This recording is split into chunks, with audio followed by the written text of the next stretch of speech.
Oui, allô, Pizza Galassia, j'ai pas le temps, faut faire sur Internet.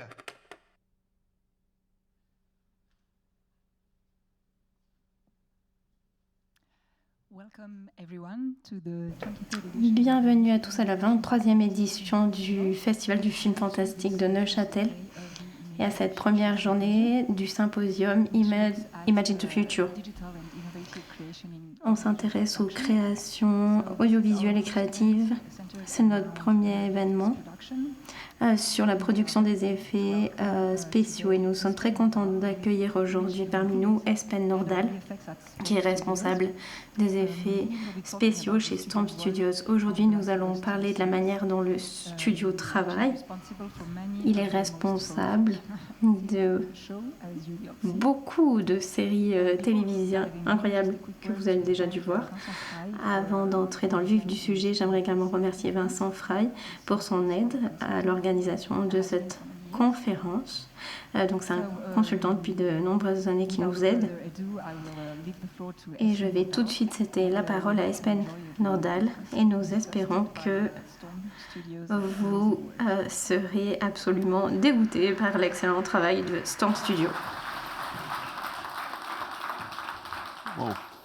All right. Yeah. So hi. So I'm Espen. Bonjour, I'm the je head of suis visual Espen. effects at Storm Donc je Studios, suis le and I superviseur was des effets our spéciaux VFX chez supervisor Storm on season 1 of The Studio. Last of Us. Et donc So I'm on going to a start by showing you travaillé guys sur la like a première long saison breakdown de of The Last most of of the Us. work that we Je did, vais so you commencer know par what vous we'll be montrer la talking about. répartition de And notre again, travail just a pour que heads vous up, sachiez it's de a quoi show nous about allons zombies. parler. Some of this work is a little creepy. J'aimerais vous There's dire nothing qu'il s'agit overly d'une gory, série but you télévisée should know. donc sur les zombies et que ça va être un peu effrayant.